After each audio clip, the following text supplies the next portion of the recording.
Hello বন্ধুরা, good morning সবাইকে। সবাই কেমন আছো? আশা করছি সবাই খুব ভালো আছো, আমিও ভালো আছি। তো বন্ধুরা, আজকে একটা ছোট্ট মিনি ব্লগ তোমাদের সামনে নিয়ে এসেছি। তো আজকে আমি লাঞ্চে কি বানাচ্ছি তোমাদের সঙ্গে শেয়ার করব। তো চলো যাওয়া যাক। তো বন্ধুরা দেখো, আজকে আমি দুপুরে কি বানাচ্ছি। আজকে বানাচ্ছি ডিমের ঝোল। তার জন্য ডিম আলু এখানে সিদ্ধ করে রেখেছি, মশলা বের করে রেখেছি। আর এখানে আলু কেটে রেখেছি, এটাকে আলু পোস্ত করব। পোস্ত বেটে রেখেছি, পেঁয়াজ কেটে রেখেছি। আর এখানে পটলকে নুন হলুদ মাখিয়ে রেখেছি, এটা আমি ভাজা করব।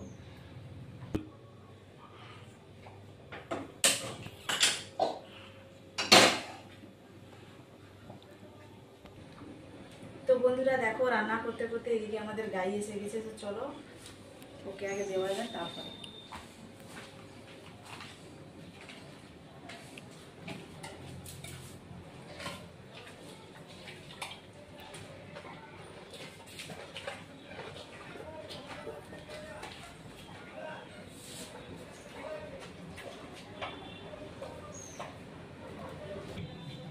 তো গাইকে দেওয়া হয়ে গেল, এখন চলো রান্নাটা শুরু করা যায়। তো চলো দেখো, আমার তেল গরম হয়ে গেছে, আমি এখন ডিমগুলো ছেড়ে দিচ্ছি।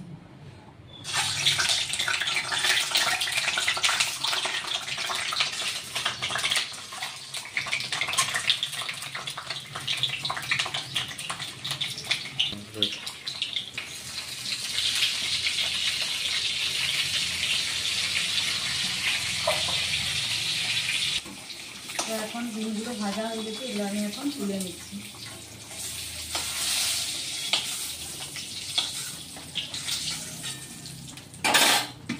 তো এখন সিদ্ধ করা আলুগুলো ভেজে নিচ্ছি।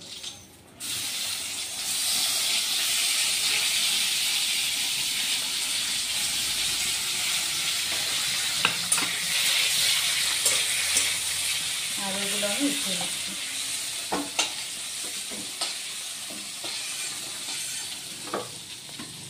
বেটে রাখা মশলাটা আমি দিয়ে দিচ্ছি।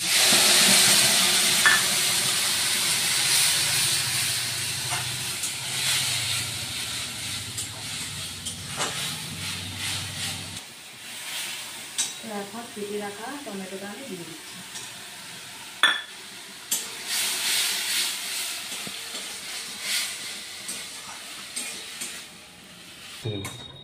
তো দেখো, এখন মশলাটা কষানো হয়ে গেছে, এখন আমি জল দিয়ে দিচ্ছি।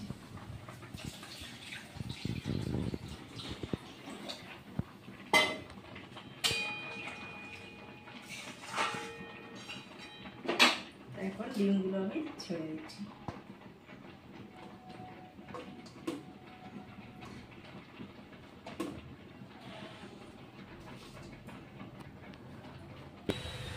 তো দেখো বন্ধুরা, আমার ডিমের ঝোলটা হয়ে গেছে, এখন এটা আমি নামিয়ে নেব।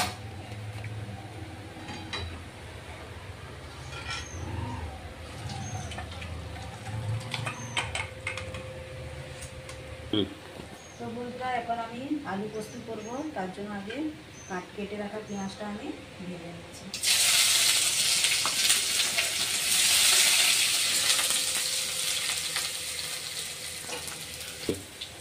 পেঁয়াজটা ভাজা হয়ে গেছে, এখন আমি আলুগুলো ছেড়ে নিচ্ছি।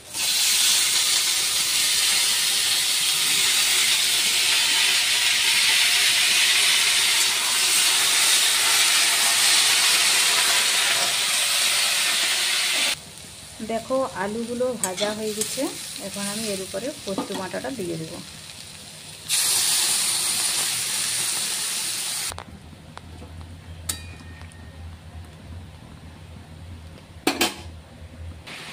তো বন্ধুরা দেখো, পোস্তটা এখন ফুটে গেছে, এটা এখন আমি নামিয়ে নেব।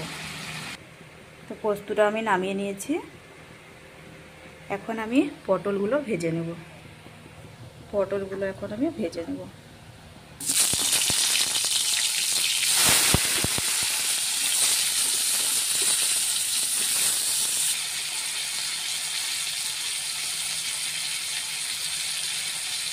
তো বন্ধুরা, পটলগুলো এখন ভাজা হয়ে গেছে, এখন আমি এগুলো তুলে নেব। তো বন্ধুরা, এখন আমার সব রেসিপিগুলো কমপ্লিট। তো কেমন হয়েছে কমেন্ট করে জানিও। দেখা হচ্ছে একটু পরের ভিডিওতে। বাই।